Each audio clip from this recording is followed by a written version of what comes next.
Kite 420 ముఖ్యమంత్రి జగన్మోహన్ రెడ్డికి కేంద్ర ఎన్నికల సంఘం ఊహించినటువంటి షాక్ ఇచ్చింది. జగన్మోహన్ రెడ్డికి దిమ్మ తిరిగి బొమ్మ కనిపించే విధంగా ఈసీ నిర్ణయం తీసుకుంది.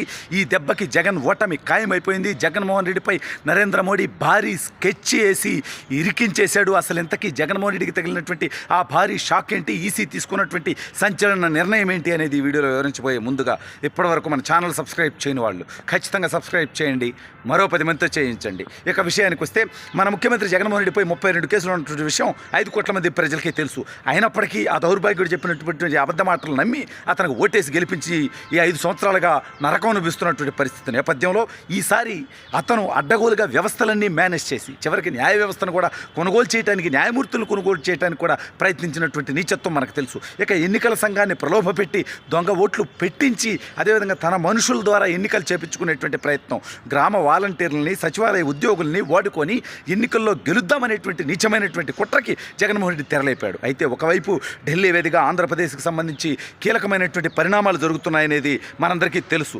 చంద్రబాబు నాయుడు గారు, పవన్ కళ్యాణ్ గారు ఢిల్లీలో ఉన్నారు. ఒకసారి అమిత్ షా గారితో భేటీ అయ్యారు, మరోసారి భేటీకి సిద్ధమవుతా ఉన్నారు. 3 పార్టీలు పొత్తు పెట్టుకుంటాయనేటువంటి వార్తలు చాలా బలంగా వినిపిస్తున్నాయి. అయితే ఈ నేపథ్యంలో కేంద్ర ఎన్నికల సంఘం ఏవైతే నిబంధనలు పెట్టిందో, గతంలో ఏ విధంగా అయితే జరిగాయో టీచర్ల ద్వారా వీళ్ళందరినీ పక్కన పెడదాము, టీచర్లని, ప్రభుత్వ ఉద్యోగుల్ని ఎన్నికల విధులకి దూరం పెడతాయని జగన్మోహన్ రెడ్డి ప్రయత్నం చేస్తే, లేదు వాళ్ళ ద్వారానే చేపించాలని చెప్పడంతో పాటు వాలంటీర్లు ఎన్నికల నిర్వహణలో ఎక్కడ పాల్గొనడానికి లేదని చెప్పడంతో పాటు మరికొన్ని కీలకమైనటువంటి అంశాలు ఏంటి అంటే, గత కొద్ది సంవత్సరాలుగా జగన్మోహన్ రెడ్డి కేసులు చాలా స్లోగా వెళ్తున్నటువంటి విషయం మనందరికీ తెలుసు. అయితే నరేంద్ర మోడీ గారు ఏదైతే జగన్మోహన్ రెడ్డికి సంబంధించి అంటే ఇటీవల మనం చూస్తూ ఉన్నాం, కొన్ని కేసులు మరుగున పడిపోతూ ఉన్నాయి, కొన్ని కేసులు చాలా స్పీడ్గా ముందుకెళ్తా ఉన్నాయి. ఢిల్లీ లిక్కర్ స్కామ్ చాలా ముందుకెళ్తా ఉంది. ఆంధ్రప్రదేశ్లో జరుగుతున్నటువంటి లిక్కర్ స్కామ్ అసలు కేసే నమోదు అనేటువంటి పరిస్థితి. అయితే ఇప్పుడు మాత్రం ఖచ్చితంగా ఆంధ్రప్రదేశ్లో జగన్మోహన్ రెడ్డి చేసినటువంటి తప్పుడు పనులు, గత 4 సంవత్సరాల 10 నెలల్లో ఏదైతే తప్పుడు పనులు చేశాడో, అవినీతి చేశాడో, అక్రమాలు చేశాడో, దుర్మార్గాలు చేశాడో,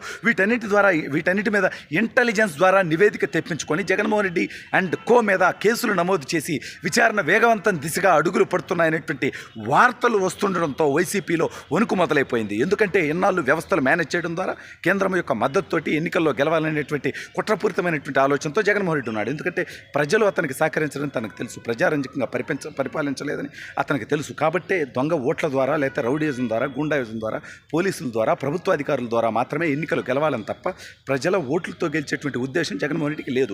అయితే ఇప్పుడు అతను ఊహించని విధంగా అనూహ్యంగా తెలుగుదేశం పార్టీ, జనసేన పార్టీలు కలిసి భారతీయ జనతా పార్టీతో కలిసి నడిచేటువంటి పరిస్థితి రావడంతో ఇప్పుడు వ్యవస్థలన్నీ కూడా, పోలీస్ వ్యవస్థ అతనికి సహకరించదు, ఐఏఎస్ వ్యవస్థ అతనికి సహకరించదు, ఎన్నికల సంఘం అతనికి సహకరించదు జగన్మోహన్ రెడ్డికి.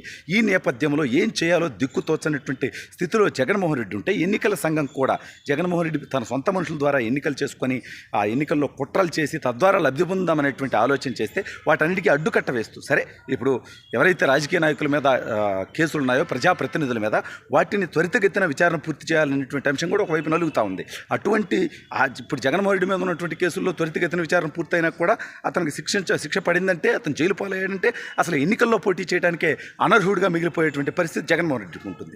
ఇన్ని విధాలుగా జగన్మోహన్ రెడ్డిపై కత్తి వేలాడుతుండడంతో అతను ఎంతకైనా బరి తెగించి, దయచేసి భారతీయ జనతా పార్టీ, తెలుగుదేశం, జనసేనలతో పొత్తు పెట్టుకోవద్దు, పొత్తు పెట్టుకోకపోతే ఎన్ని వేల కోట్లైనా డబ్బు ఇవ్వడానికి సిద్ధంగా ఉన్నాను, మీకు రాబోయే ఎన్నికల ఫండింగ్ చేస్తాను అనేటువంటి ఆఫర్ చేస్తే కేంద్ర పెద్దలు దాని మీద కూడా సీరియస్ అయినట్టుగా తెలుస్తోంది. ఎన్డీఏని విస్తరించాలనేటువంటి ఆలోచనతో ఉన్నాం. అందులో భాగంగా గతంలో భాగస్వాములుగా ఉండి చిన్న ఇష్యూస్తో ఎవరైతే దూరం అయ్యారో, గతంలో బీజేడీ ఉన్నింది, ఒరిస్సా నుంచి నవీన్ పట్నాయక్ గారు కానివ్వండి, ఆర్ఎల్డీ కానివ్వండి, పాశ్వాన్ ఫ్యామిలీ కానివ్వండి, ఇప్పుడు తెలుగుదేశం పార్టీని కానీ, వీటన్నిటిని ఎన్డీఏలో చేర్చుకోవడం ద్వారా ఎన్డీఏని బలోపేతం చేసుకోవాలి అనేటువంటి ఆలోచనతో ఉన్నటువంటి కేంద్ర పెద్దలు అసలు జగన్మోహన్ రెడ్డి ఇటువంటి అంశాల్లో భారతీయ జనతా పార్టీ రాజకీయపరమైనటువంటి నిర్ణయాల్లో ఏలు పెట్టేటువంటి ప్రయత్నం చేస్తే నీ తొత్తర తీరుతున్నట్టుగా కేంద్ర పెద్దల నుంచి అతనికి ఒత్తిడి వెళ్ళినట్టుగా తెలిసింది. అయినప్పటికీ భారతీయ జనతా పార్టీలు తనకు అనుకూలంగా ఉన్నటువంటి కొంతమంది వ్యక్తులకి పేమెంట్లు చేయడం ద్వారా ఈ యొక్క పొత్తును విచ్ఛిన్నం చేయడానికో, లేకపోతే పొత్తు ఉన్నప్పటికీ తన విషయాల్లో ఏదైతే గట్టిగా